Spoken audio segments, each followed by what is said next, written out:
విశాఖలో 400 మంది ఊబర్ కార్మికులు రోడ్డెక్కారు. కష్టానికి తగిన ఫలితం దక్కడం లేదంటూ నిరసన ప్రదర్శన చేపట్టారు.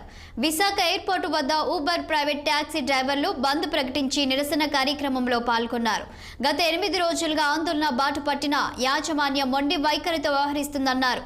ట్యాక్సీ డ్రైవర్ల న్యాయమైన 7 డిమాండ్లను ఊబర్ యాజమాన్యం తక్షణమే పరిష్కరించాలని కోరారు. లేని పక్షంలో పెద్ద ఎత్తున ఆందోళన చేపడతామంటున్న ఊబర్ గుత్తేదారు ట్యాక్సీ డ్రైవర్లతో మా వైజాగ్ ప్రతినిధి కీర్తి కన్నబాబు ఫేస్ టు ఫేస్.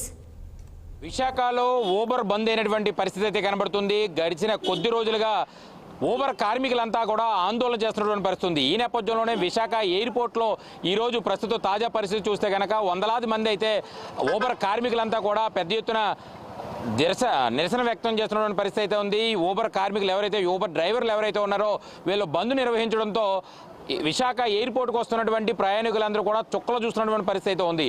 మిట్ట మధ్యాహ్నం పూట వాళ్ళు పడుతున్నటువంటి ఇబ్బందులు ఒక ఎత్తు అయితే, ఎవరైతే కార్మికులు ఊబర్ కార్మికులు ఎవరైతే ఉన్నారో ఊబర్ కార్మికులు గడిచిన కొద్ది రోజులుగా ధర్నా చేస్తున్నటువంటి పరిస్థితి అయితే ఉంది.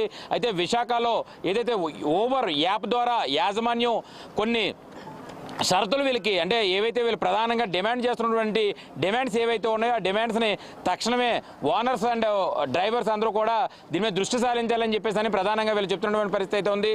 అయితే ప్రస్తుతం మనతో పాటు మాట్లాడడానికి ఊబర్ డ్రైవర్స్ కొంతమంది మనతో ఉన్నారు. వాళ్ళతో మాట్లాడే ప్రయత్నం చేద్దాం. సార్ చెప్పండి, ప్రధానంగా అసలు ఈ బంద్ ఎందుకు చేస్తున్నారు?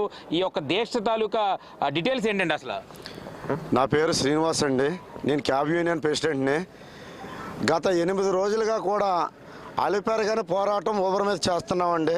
ముఖ్యంగా ఊబర్లో మాకు అనేక సమస్యలు ఉన్నా కూడా ముఖ్యంగా ఒక 7 సమస్యలను మేము గత సంవత్సర కాలంగా ఊబర్ యాజమాన్యానికి తెలియజేస్తున్నాం. ఇప్పుడు ఎవరికైనా ఒక ఎంప్లాయ్ ఉన్నాడంటే 50,000 రూపాయల శాలరీ ప్రతి నెల ఇస్తున్నప్పుడు ఆ 50,000 రూపాయల శాలరీని కాస్త 30,000 రూపాయలు చేసేస్తే ఆ ఎంప్లాయ్ పనిచేస్తాడా? మాకు సంవత్సరం క్రితం ఉన్న రేట్లను తగ్గించేసి దాన్ని కాస్త 80% చేసేసారండి. అది మా ప్రధాన డిమాండు. అలాగే అది సరిపోదన్నట్టుగా ఇప్పుడు కొత్తగా 39 రూపాయలు కమిషన్ తీసుకుంటానే వేరేగా మళ్ళీ 39 రూపాయలు ప్లాట్ఫామ్ ఫీజు కూడా పెట్టడం జరిగిందండి. ఇవన్నీ కూడా వెంటనే పరిష్కరించాలని గత 8 రోజులుగా విశాఖపట్నంలో ఉంటున్న ఆన్లైన్లో తిరిగే 4,500 మంది కూడా ఏకతాటిగా అనేక ప్రాంతాల్లో ఈ యొక్క దీక్షలు చేస్తున్నామండి. బ్రదర్, మీరు చెప్పండి, ప్రధానంగా మీ డిమాండ్స్ ఏంటి? అసలు ఈ ఊబర్ తాలూకా ఈరోజు విశాఖలో అంటే గడిచిన వారం రోజులుగా బంద్ చేయడం గల ప్రధాన ఉద్దేశం ఏంటి? మీ డిమాండ్స్ ఏంటి? ప్రధానంగా సిటీలో తగ్గించిన రేట్లు పెంచాలి.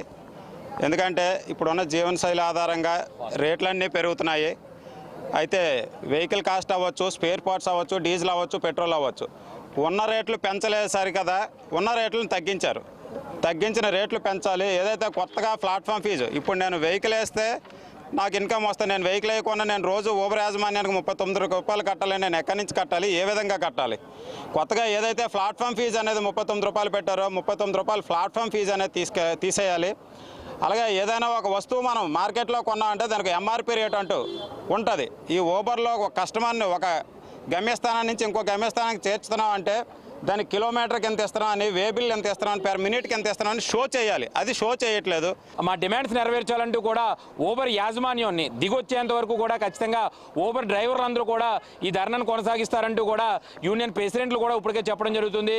అయితే వాళ్ళు ఇచ్చినటువంటి ప్రధాన డిమాండ్స్ ఏవైతే ఉన్నాయో ఆ డిమాండ్స్ తక్షణమే నెరవేర్చాలంటూ కూడా పెద్ద ఎత్తున ఆందోళన చేస్తున్నారు. ఉదయం మొదటి ఫ్లైట్ నుంచి ఈవినింగ్ నైట్ చివరి ఫ్లైట్ వరకు కూడా మాట్లాడేది లేదు. అలాగే మంచినీళ్ళు కూడా ముట్టుకోకుండా వీళ్ళ దీక్షను అయితే వినూత్నంగా చేపడుతున్నటువంటి పరిస్థితి కనబడుతుంది. కెమెరామ్యాన్ ఉదయ్తో కన్నబాబు, విశాఖపట్నం నుంచి.